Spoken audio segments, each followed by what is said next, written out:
Our distinguished guest on the show today was appointed as the Commissioner for Science and Technology in August 2005 during the tenure of Asiwaju Bola Ahmed Tinubu, and he retained this position when Governor Babatunde Fashola assumed office in 2007. He was also appointed as the Special Advisor on Works to the Honorable Minister of Works, Power and Housing in 2015. In September 2018, he resigned the role to contest in the Lagos State gubernatorial elections. Lagos, Nigeria, our guest is a figure who needs no further guessing. He is the incumbent Deputy Governor of Lagos State by the name His Excellency Engineer Dr. Obafemi Hamzat.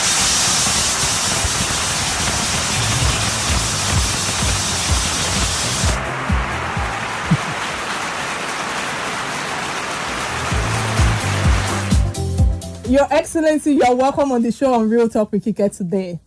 Thank you for having me, Mr. Deputy Governor. Mr. Deputy Governor, thank you so much for taking time out, to be here with me. A big thank you for honoring my invite and coming on the show today, despite your saturated schedule, because I know that you have an heavy schedule. It shows you are not only a man for the office, but you're a man for the people. Thank you so much, sir, for being here. Thank you for having me. Yes, sir. So first off, I would like to congratulate you and His Excellency Mr. Governor and the health care team in the fight against coronavirus, the crisis. Your tireless work and you've adopted a lot of strategy that has indeed minimized the effect of the pandemic compared to what other countries are facing today. I said, well done, sir. Thank you so much for helping us during this challenging period of our lives. Thank you very much. All right. Thank you so much, sir. So again, I think Your Excellency, I think it will be important for you to kindly greet our audience as they are all delighted to have you on the show today. That's the Well, good afternoon, everyone. I hope you are all keeping safe. Coronavirus is real. Please, let's be safe. Let's keep safe distancing. And let's wear a mask. And when we're in public, it is real. And we are losing people, as you know. But we just hope and pray that we will survive this. And Amen. But it's now at a phase where personal responsibility is the key. Absolutely. We need to make sure we take care of ourselves. So I thank everybody. Good afternoon. And I'm sure you will enjoy the program. Oh, yes. Thank you so much for that submission, sir. Your Excellency, before we go into the topic of the day or part of the topics I'm going to be discussing today, which is COVID-19, I think it's important for me. What's your opinion? What's your say on the impact of the growth of democracy in the states and the general development since 1999, using MK Abiola as a reference point? Well, I mean, I think it's a long story, and we all know what happened. We conducted what everybody agreed was the most fairest and peaceful election. And, some Nigerians had to annul it.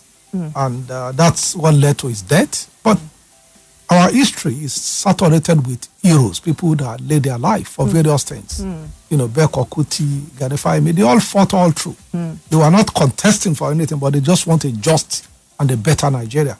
So we are a nation of heroes, even though we look at ourselves sometimes a bit differently, but there are a lot of people in us that say, no, this is wrong, and they are ready to fight for it. So we just hope that all of us can emulate that.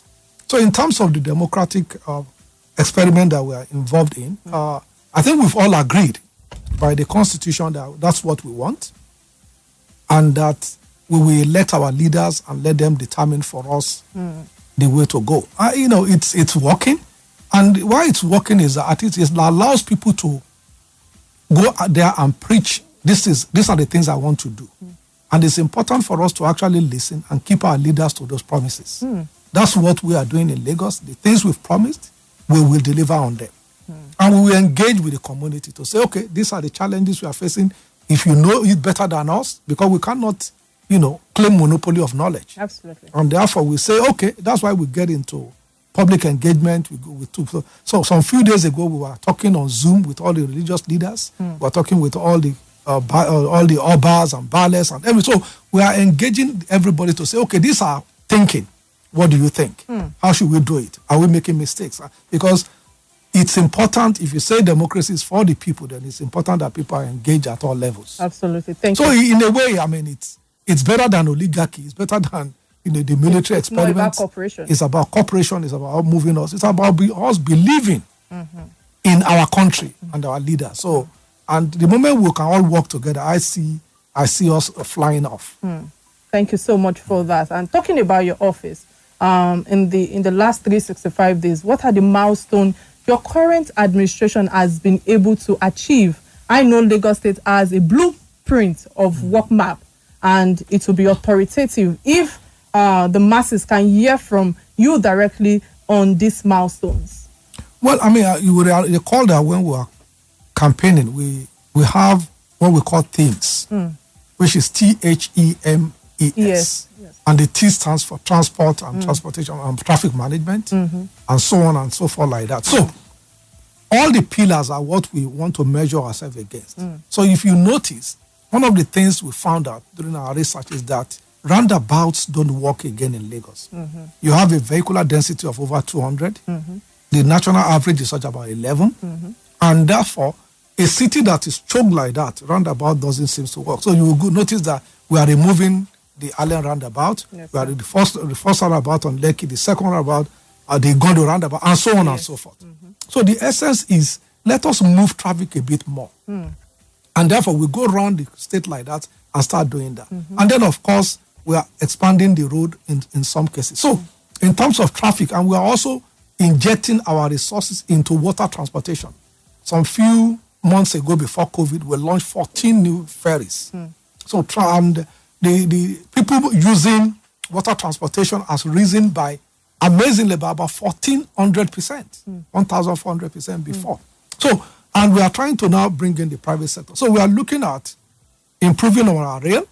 We are working on expanding the road architecture. And then, of course, we are building our rail. So if we are able to do that, our transportation needs will slightly reduce. We are a small city in terms of land. And we have the biggest population. So therefore, we are crowded. And therefore, we must just manage how we drive, control our driving, and so on and so forth. So in terms of health, we can only be defined now by COVID. Unfortunately, so when we knew that it happened in China, we were ready. So we started asking questions, what is it? We knew that if it's coming to Nigeria, most likely to be in Lagos, because that's where the international traffic are. And we know at that time it will be an imported virus. So it's not here, but people will bring it from travel and so on. And that was what happened. So we noticed that the two local governments that has the highest number initially were Ikeja and Etiosa, where people that have the capability to come in, and so on and so forth. So we started building the isolation center, and then we started preparing ourselves. So what is now important, like I was saying in the introduction, is for us now to take personal responsibility. Let people understand that this is not a ruse. This is real. Thank you. Coronavirus is real and it's happening. Exactly. So, and various other things on education. I don't know how long I have, but if you want me to go on. On education, one of the things we are doing is in our primary school. We all know that if you get it wrong there, then you are in trouble. So, and you know, we have classes, we have students, we have teachers. We've always focused on all the other parameters, but we've let the teachers alone a little bit. So now we are focusing on our teachers. Part of the reasons why we elongated the holiday then was to train all the teachers in primary school. We gave them a handheld so that they don't have to be preparing teaching lessons anymore or scheme of lessons. So now they have it on the system. Then we can track them because it's georeference. So the moment you turn it on, we know where you are. Thank you so much.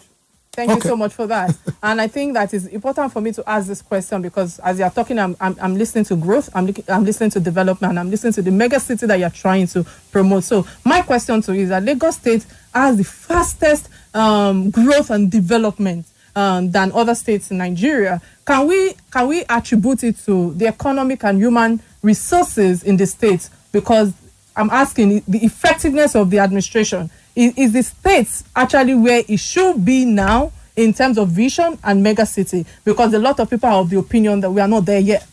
Well, I mean, look, the reality is it's a marathon. So, so development can never stop. You can never be where you want to be. I mean, you can get to a comfort level, but the reality is that if you wait, other cities will overtake you. Yes. So we cannot wait. We are not near where we want to be. We are not near. So, but we need to be making progress slightly and slightly. So one of the things that we are doing is to make it easier for private sector to thrive better. Ease of doing business. Because the reality is these are the people that we employ a lot more. You notice that even with this pandemic, we just reconstituted the board of the Lagos State Employment Trust Fund. We brought in people, the former Mrs. Adeshola, the former MD of Citibank, and so on and so forth. Great people, entrepreneurs, people who have done it before, who understands, and interestingly, we brought in a lot of women because they seem to know business better than us. Yes. So, the reality is, how can we assist all these SMEs, people that can employ 2-3 people? So imagine if you give funds to a company that has 4 people, and you say, well, in the next year, we want you to expand it to 8 people, and you have like 10,000 of those. Imagine the number. You are employing over 400,000 people, and therefore, they will be doing little work within the environment that uplifts.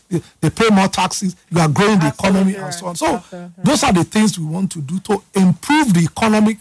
Because the reality is that in a state like Lagos, the pie is not big enough. That's the biggest challenge. So our budget is about $3 billion.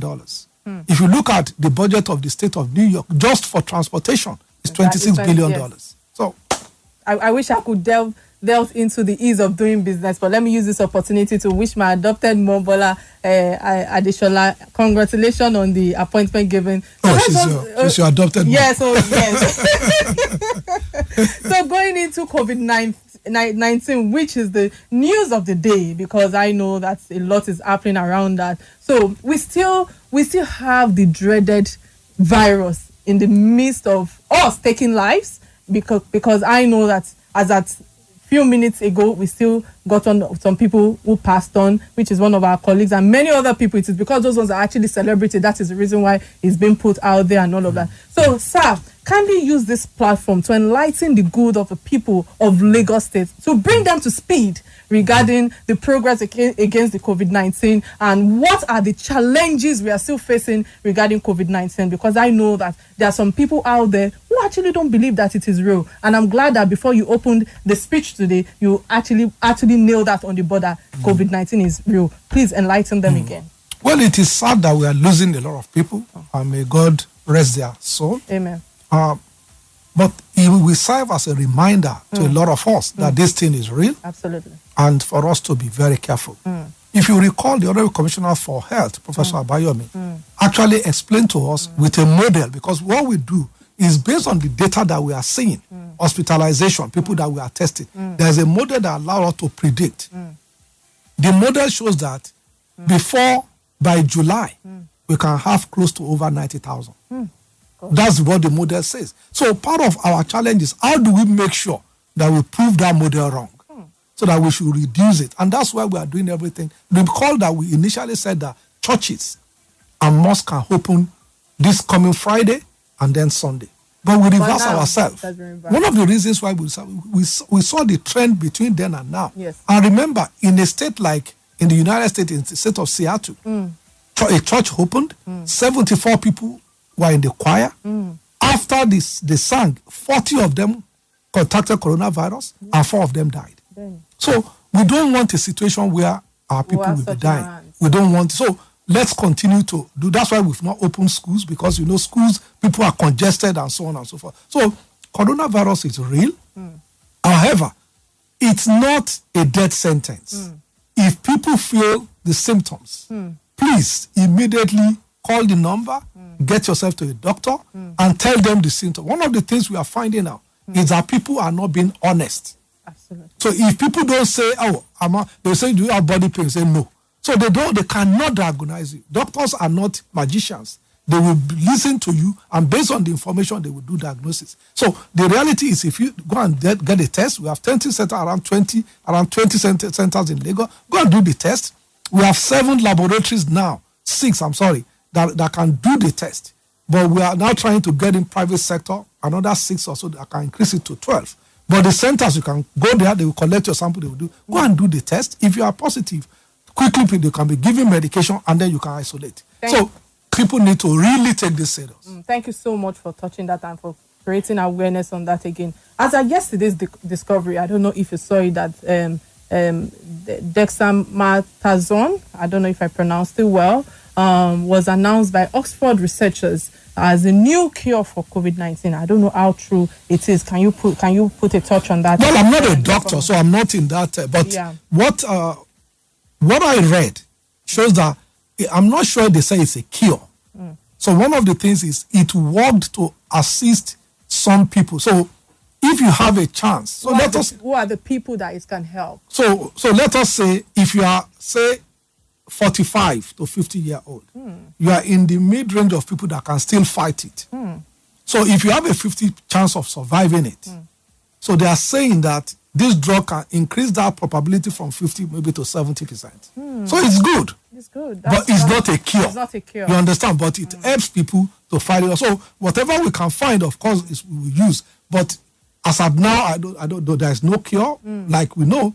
But the essence is to boost people's immune system, and the best way to boost your immune system is to sleep very well. Sleep well. Eat vegetables.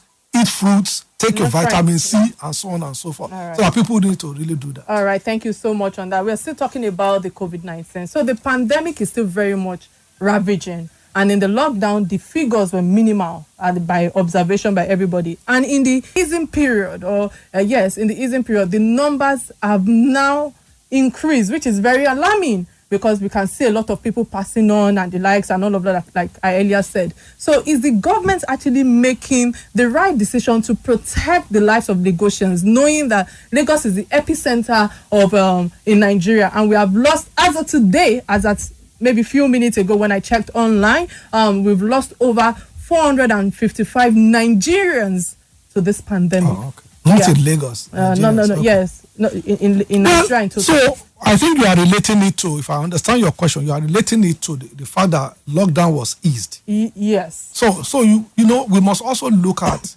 our society.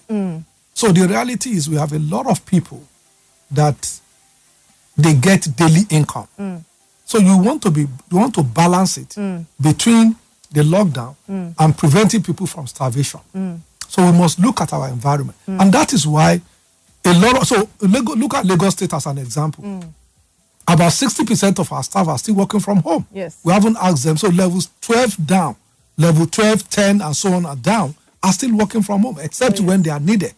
You understand? Yes, so a lot of banks, they see shut down on a branch when they realize that. So the reality is we must start to open gradually. That's why event center has this church. Yes. I just spoke about churches. I just spoke about mosques. So it's not that we've opened everything, but it must be gradual. And see, because life and activity must still continue. We've now realized that COVID-19 is not a sprint, it's a marathon. It will be with us for a long time. That's what everybody says. So because of that, it will now become maybe like having HIV or something like that. So it's something that that's why I said it's not a personal responsibility phase, that you and me needs to be careful. Absolutely. Look at you are wearing your face guard, everybody is wearing their mask, and that's the way it's supposed to be. So we need to be careful. We are the frontliners. We are the front.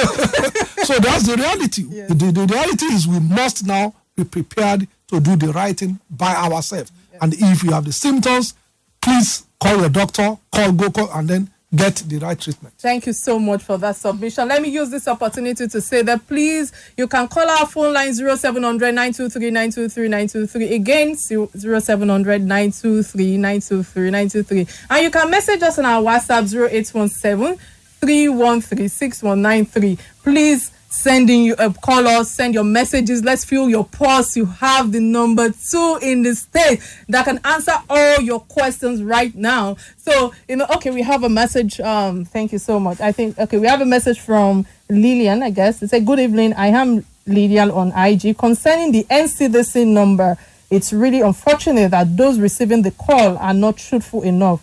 I work in a popular hospital here in Lagos as a nurse. My colleague's husband, also a nurse, was diagnosed positive last month. We called NCDC. They never came. They kept promising over a week. He was managed in a room at home since his wife is also a nurse. He got better and is back to work. But the reverse would be the case of the family who have no medical person at home. Please shed more light on this. Thank you so much, Lillian, for sending that message. So I think people should understand one thing. If you call the NCDC number, it's a national number. So it goes to somebody is sitting in Abuja. They will pick the phone call as the time, it's Lagos. They will now call. So we have our own number. It's there, 08000 Corona.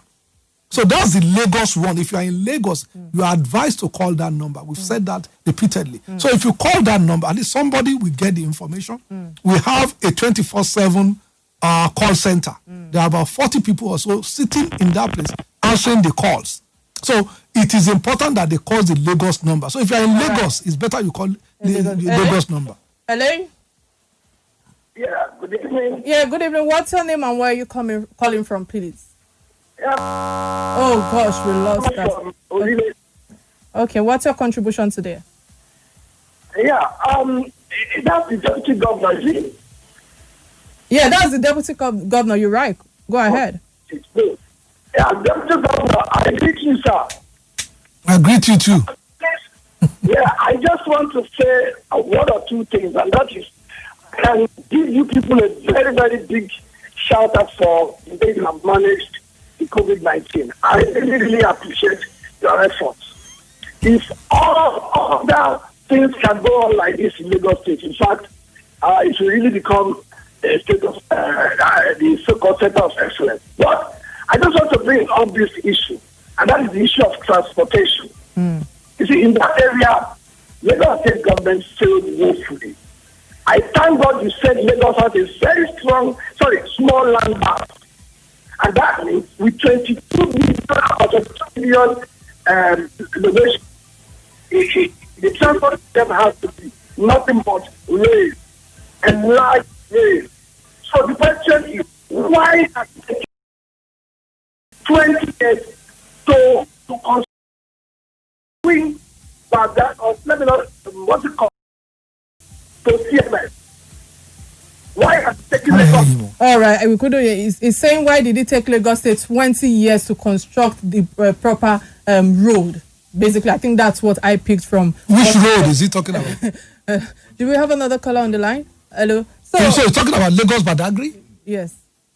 Well, I'm not sure I understand. I didn't understand your question well, but all right, sir. So let's drift into welfare of Lagosians, knowing that I'm a Lagosian myself from Olowogbowo Igataiwo, to be precise. Yeah, right. So more than 60% of the populace in Nigeria is living below the poverty line, and it was difficult for them to survive during the lockdown. Let's be honest. And I know that somehow it seems that the policy do not favor the masses in the state, going by the COVID-19 crisis. And even before then, we have the issue of Okada and tricycle ban. Sir, what do you have to say to that? Well, so when you say the policy does not favor, yes. So you must first of all be alive, Benny, in order to do anything.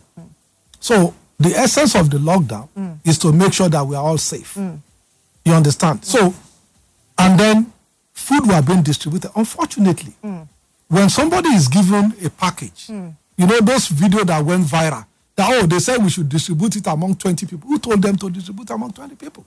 Nobody said that. It's for you. So what we said is, let us look for the vulnerables. So it's, for example, there's how do you define the vulnerable, sir? Well, it is available. So, for example, if you go to the CDAs, the CDAs, in the people in the community know the vulnerable. They know the elder, the old woman there that doesn't have children. They know. They have the information. When we were trying to track people that came back from overseas and they disappeared, they gave wrong number, we gave the name, we gave the picture. It was the CDA that found them for us. So they know their community.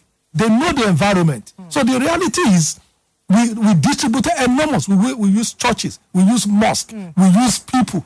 So the reality is that we gave everything that we can to people so that at least they can live a good life. All right, thank you so much for that. We will go on a quick break and return after headline news. But first, a word from our sponsors. Do not touch that dial. This is Real Talk with Kike.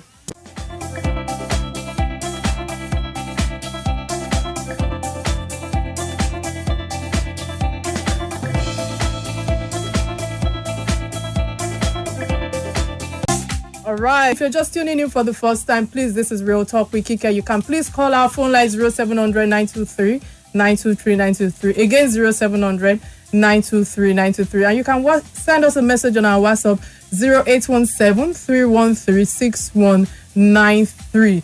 Your Excellency, thank you so much for still hanging in the studio with us. We're so honored to have you. And let me use this opportunity to say that you are doing a wonderful job yourself and Mr. Governor. And I hope that God will give you longevity. And very soon we will pass through these health challenges that we are going through in the mighty name of Jesus. Amen. Thank you. All right, we have a caller on the line. Hello, what's your name and where are you calling from, please? Good evening. My name is David. I'm calling from Alimoshoyin. Okay. What's your contribution today? A very big thanks to, the Deputy Governor, Dr. Hamzat. And, we love the way, the courage, the boldness, and the leadership, the leadership spirit in them, especially the Deputy Governor in the area of the, of the information. So, but I have a very simple something I want to ask the Deputy Governor today this afternoon. And that related to the, the issue of the youth empowerment. For the help, for the new young, business within the state. I'm looking at that. There is no solid anything for the youth. For the so many of the youth in the state, we the youth that we have an IDX, as a new program for us to achieve our dreams and to contribute our own little further to the state. So, but for so far so good on the areas of the, of the infrastructure, I think they are doing a very good job. We have to be sincere with ourselves. If we move around the Lagos state, things are really getting better. And so on the area of the question, what are the plans for the youth, in the state? I think that's my question to the Deputy Governor. Thank you so much for your contribution today. Okay, thank you very much. That's a good question. So what's the plan for the youth? So, honestly speaking, when I speak to younger people, what I say is that youthfulness is not a license. It's just a face. So we were all youth one time. I'm 55 now. I was 20 before. I was 25. So it's just a normal progression. So don't take it as if it's just a license. The question is, what are you bringing to the table? So as a youth, please, I just told you, some last year, between May and December, January, we gave out close to 4,000 loans and then grants to different people. What we found out was, but you must have a plan, a proposal, because we can give you money to say, go and do this business. So the people, we just consider the board. So if you are sitting in front of Mrs. Bola Adeshola, you must know what you are doing. Because, we must make sure that that money is not ruined so that we can recycle it and build a lot of people. So what is important is, what do you want to do? What is your plan? Do you have any plan? If you don't have, sit down with people in your community, plan it. The moment you have it, put your proposal to, it might be 2-3 pages. It doesn't have to be a grammar, too much grammar. Then go there, explain yourself, apply. You can apply, so Google Lagos State Employment Trust Fund. They are there. And for the various other small ones, Women Affairs is helping a lot of women that are doing all these vocational skills. So there are many programs, exactly. There are many programs within the state that youth can plug in. But please, so we are doing all sorts of training, IT. Unfortunately, because of COVID, a lot of this stopped because you cannot social distance. But the reality is, Google this industry, go to Lagos State website. What are the programs there so that you can get involved? Right. And I'm sure that by the end of this, some people will get that advantage and be able to invest money. All right, thank you so much for that, because it's about government trying to teach them how to fish, not just giving them fish, which is what I'm taking away from this. I think we have a caller on the line. Hello? Oh, we lost that. And I think hello? Can you please speak up?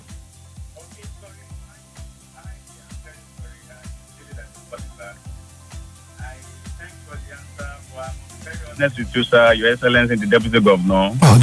We had a very solid proposal. I think, if I'm permitted to say this on the air, there are some systems frustrating people like us that we don't know anybody. Of a very robust proposal, a solution to the community and to, to empower so many people. But, you kept on trying, and the system over there. No, sir, let's take this too far. Send it to my office, the office of the Deputy Governor, Alausa Ikeja. Okay? Now send a copy also to, so like I said, go to Lagos Employment Trust Fund. Go to their website. What are their requirements? If you fulfill it, send a copy to them, then copy my office. All right. We'll deal Thank with you it. so much for that. Hello, we have another caller on the line. Hello, what's your name and where are you calling from? Please be very brief. My name is Chedu. I'm calling from Lekki. All right. Mr. Deputy Governor, I want to thank you and the governor for a job well done. One particular issue, and it's very important, the roads that lead to Ekpe at the Bejuleki local government. It is terrible. Terrible. Please, it's causing so much trouble for the farmers. You guys should help us take care of it, please. All right, thank you for your contribution. Well, I mean, I don't know the last time you went there. I agree with you, the road is bad. So the road has failed. So one of the mistakes that we made was we wanted to rebuild. So, and I think we said, okay, let's make sure the procurement, because the road has totally failed, let's rebuild. But why I said we made a mistake, we could have just gone into even do the palliatives before we rebuild. But we thought, okay, let's spend money twice. Let's go and rebuild. But if you go there now, I have a video on my phone. Unfortunately, I didn't bring my phone to the studio, but I can show them. The trucks are putting in base courses now, right now as we speak. So we are trying to rectify it. So, but ultimately, we will rebuild it, but we will do palliatives now. Thank you so much, for that observation. So, talking about population in Nigeria, I know that the population control could be one of the most effective ways to ensure resources and amenities, as in terms of proportionate to the populace. So my question is, what measures is the state taking to ensure indiscriminate entry of migrants into the state?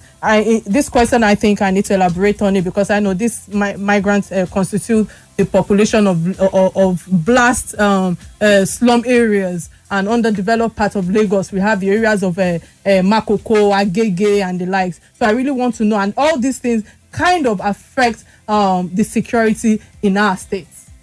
So let me understand your question. So when you say migrant, yes, people, so Lagos cannot have a visa. So people can come from Ibadan.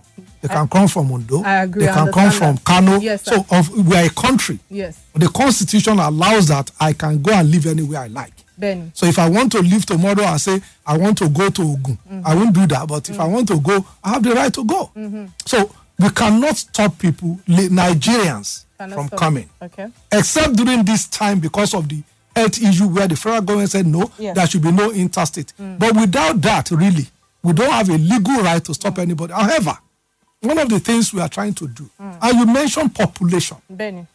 So one of the things we are trying to do is, how is it possible that parents are just abandoned children? And those are the issues we need to look at. Majority of the challenges we have today is the breakdown of our families in this country.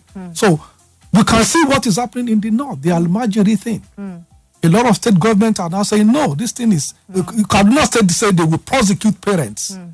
So you cannot have a child and just give that child. It's just irresponsible. Absolutely. And so part of what we need to do is, how are we maintaining our lanes? Like a friend will say, that we are taking care of our family. The moment that breaks down, that is the bigger issue. So really for now, we are preventing people because of coronavirus to make sure that, okay, why are you coming here except you are bringing in goods so that we don't keep transmitting the disease.